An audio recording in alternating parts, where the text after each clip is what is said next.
What is going on, Alabama fans? Chris Daughtery here with the Alabama Football Report by Chat Sports. Coming up on today's show, Florida State quarterback Tommy Castellanos has now doubled, tripled down on some crazy comments that he made a couple of weeks ago, and then he also, like I said, just doubled down again today on them. So we're going to break that down and why I think it's pretty disrespectful against Alabama. And also last week when this whole Nick Saban returning conversation happened, I was out on vacation, so I didn't get an opportunity to put my 2 cents into the conversation as well. And it seems like the national media isn't really letting this go. So I want to talk about that as well on today's video. Before we get into that, though, last week we did a shout-out challenge, and James Crick and This Is Our Philippines were the guys that spammed the comments the most on that video. So really do appreciate you guys for just getting down there, spamming the comments. Very, very excited about Alabama getting back into action here in just over a month, it seems like now.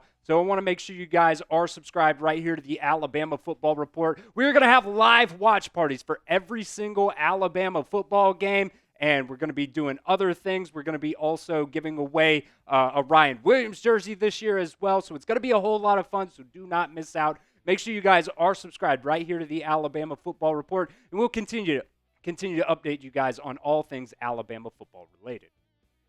All right, first up on today's video, Florida State quarterback Tommy Castellanos has now doubled, tripled down on some recent comments that he made about the Crimson Tide. And as we'll get into here in just a little bit, I don't think it was a very, very smart idea of him to do that.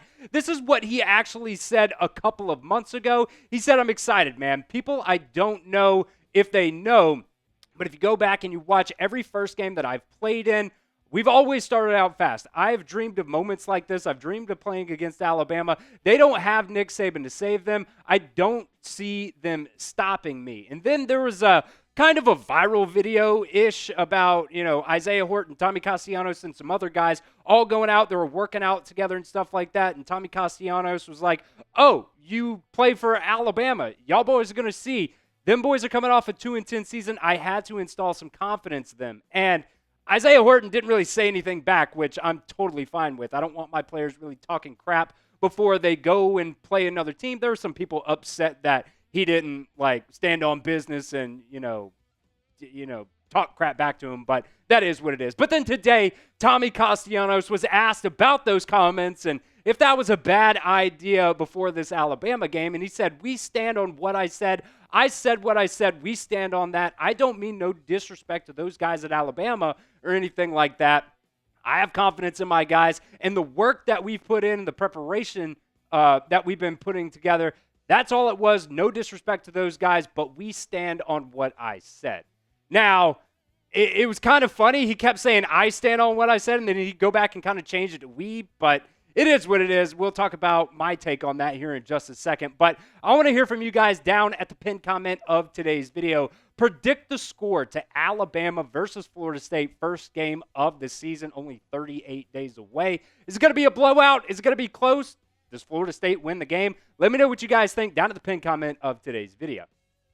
Now, I don't usually think it bodes well for other teams when they talk crap against Alabama before a game. You remember Vanderbilt a couple of years ago with the, sassy dude that was like, "Oh, Alabama, you next." But I'll be completely honest. Before Tommy Castellanos opened his mouth, I was a little bit nervous about this game. I'm very confident in Alabama's defense this season. I think they're going to be really good. They have 13 players returning on the defensive side of the ball that had at least 200 snaps last season.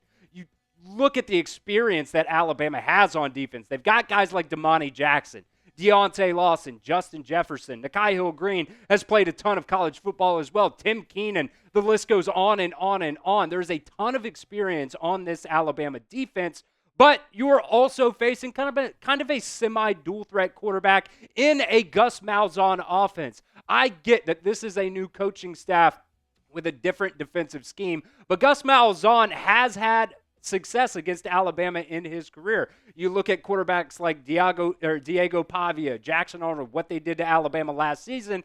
They had a lot of trouble stopping those guys. And I'm not saying Tommy Castellanos is going to be able to do that, but Kane Womack and this Alabama defensive coaching staff is going to have to make some adjustments from last season, because if we can't stop those stupid little shuffle passes to the inside, if we get cooked on, fourth down for touchdowns like we did last year, I'm going to absolutely lose my mind. And Tommy Castellanos is a guy in his first year at Boston College, played really well. 1,100 rushing yards, 13 rushing touchdowns. But then last year, only 194 rushing yards. So I think in this offense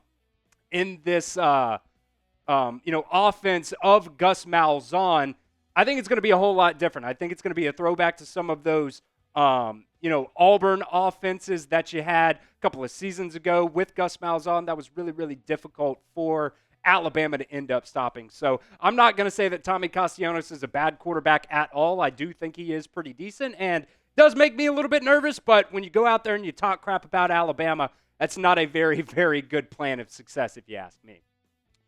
Now we'll continue here with some of that Nick Saban conversation here in just a second. But first, I want to give a shout out to our friends over at Fanatics. You guys can get $30 off on this Columbia, Alabama polo right now. So if you need a new game day shirt, you can get it for only $40. Just go to chatsports.com/BamaPFG. That link will be down in the comment section and the description of today's video as well. It's going to be hot first couple of games of the season. Usually those Columbia shirts are very, very breathable. So it's a very good one right there. You can get $30 off on it right now just by going to chatsports.com/BamaPFG. All right, so last week when this conversation started, I was out of town, and I didn't get to put my 2 cents into it, which I thought it was absolutely ridiculous that we were having this conversation. But Greg McElroy tried to claim that Nick Saban was not done coaching, and I thought it was going to be done after Nick Saban's daughter, Kristen Saban, made that Instagram post, but it didn't really happen this way. This is what Greg McElroy said on day one of SEC Media Day. He said, a very much in-the-know person that I have a lot of respect for and have spent a lot of time around and just really, really admire. They seem to think that Nick Saban is not done coaching. He is pretty adamant that he thinks Nick Saban will be coaching again. Then like 2 days later or something like that, Kristen Saban put on her Instagram story a photo of Nick Saban walking out, and then the very next Instagram post that she had, she said, apparently some of y'all feel trolled by the last story of Nick's walkout. He is not coming back to coaching. Hate to break it to you, but you had your time. So we'll get into my comments here in just a second, and also just a ridiculous article that I read yesterday that seems like the national media narrative does not want to let this idea of Nick Saban returning go. But I want to hear from you guys. Will Nick Saban ever return to coaching football? Not just college football. Could be anything. Could be college. Could be the UFL. Could be the NFL. I want to hear from you guys down in the comments section. Type Y for yes or N for no. All right, this is what Jason Burgos of Sportsnot said about Nick Saban coming back and replacing Kalen DeBoer. Told you guys this was absolutely ridiculous. He said, let's be real. If Kalen DeBoer doesn't show progress in his second season as the coach of the Alabama Crimson Tide, the school's decision makers would jump at the chance to replace him with the man that he replaced. Sabin created an absurd standard for the program by winning 6 national championships in Tuscaloosa. The only person who would realistically maintain it would be the man who said it. So I genuinely think this might be the stupidest thing I've ever read. I think the expectation this year for Alabama should be making a run in the college football playoffs. I don't think you have to win a national championship in year 2 under Kalen DeBoer. But we have to stop comparing Kalen DeBoer to Nick Saban. And I think Alabama fans have kind of stopped doing that. It's more of a national media perspective. Those guys keep trying to compare the two. But nobody is ever going to be Nick Saban ever again. Nobody is ever going to be that consistent, especially now with NIL in the expanded college football playoffs. Nick Saban is also 73 years old.